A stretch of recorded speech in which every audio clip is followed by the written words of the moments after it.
what advice would you give to other mothers just planning on having kids, and maybe advice to yourself how to continue figuring out this puzzle? I think being a parent, you have to cultivate within yourself like heightened levels of empathy.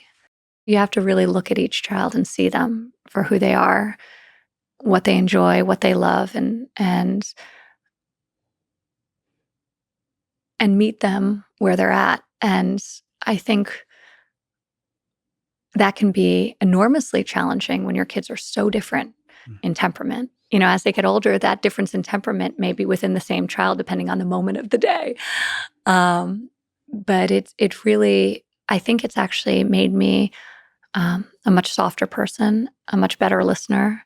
I think I see people more truly for who they are, as opposed to how I want them to be sometimes. And I think being a parent to 3 children who are all exceptional and all incredibly different has enabled that in me. I think for me, though, they've also been like some of my greatest teachers, in that we were talking about the presence you felt when you were in the jungle, and the connectivity you felt, and sort of the simple joy. And I think for us, as we grow older, we kind of disconnect from that. Like, my kids have taught me how to play again. And that's beautiful. I remember just a couple of weeks ago, we had one of these crazy Miami torrential downpours. And Arabella comes down. It's around 8:00 at night. It's really raining. And she's got rain boots and pajama pants on, and she's going to take the dogs for a walk in the rain. Which, she had all day to walk, but she wasn't doing it because they needed to go for a walk. She was like, this would be fun. Yeah. And I'm standing at the doorstep watching her, and she goes out with Simba and Winter, this massive dog and this little tiny dog.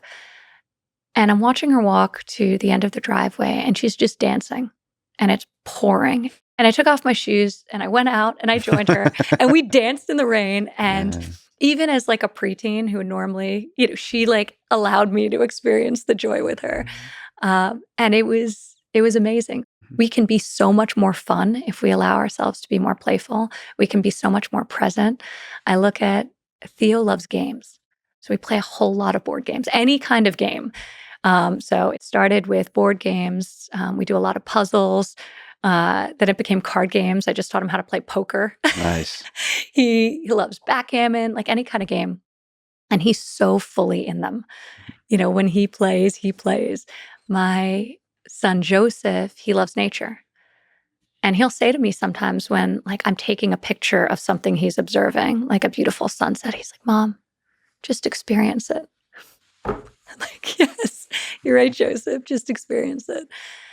So those kids have taught me so much about sort of reconnecting with what's real and what's true, and being present in the moment, and experiencing joy. They almost give you permission to sort of reignite the inner child, just be a kid again. Yeah.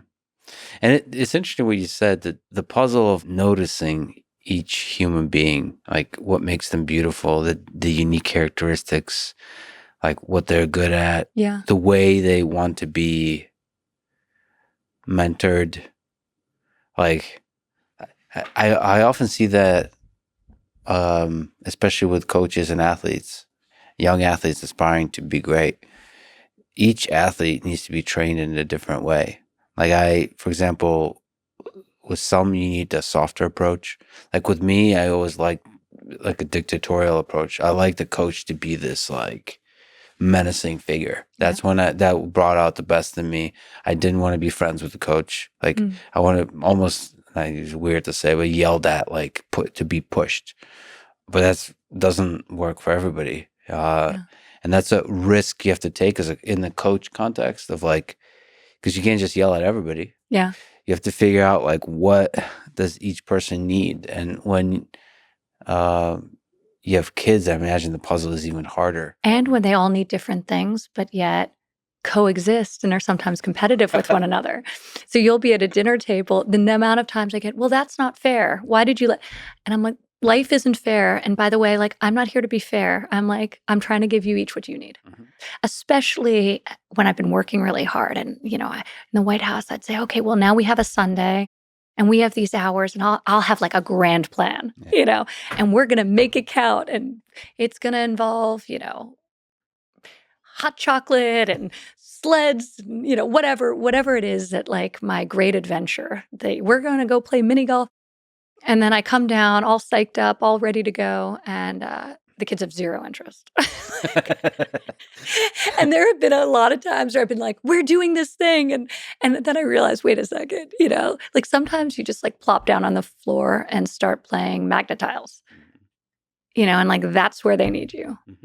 And so those of us who have sort of like alpha personalities, who sometimes it's just witness, like witness what they need. Don't like play with them and allow them to lead the play. Don't force them down a road you may think is more interesting or productive or educational or edifying. Just be with them, observe them, and then show them that you are genuinely curious about the things that they are genuinely curious about. I think there's a lot of love when you do that.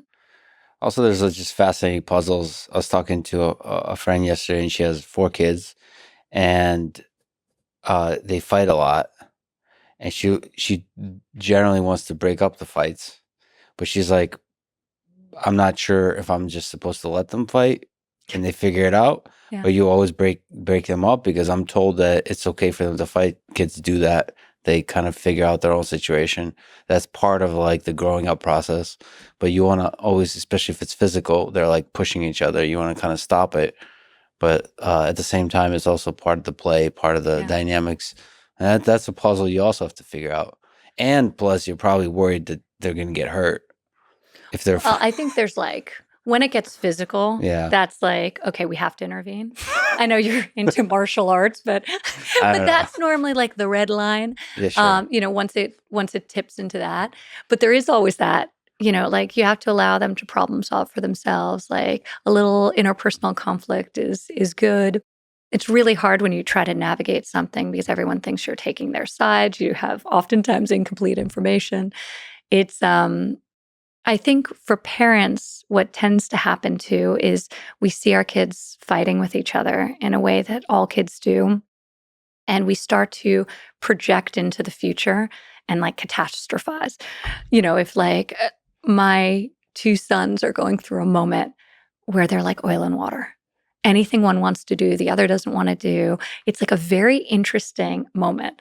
So my instinct is, they're not going to like each other when they're 25. You sort of project into the future as opposed to recognizing this is a stage that I too went through and it's normal, and not building it in your mind into something that's unnecessarily consequential. It's short-term formative conflict.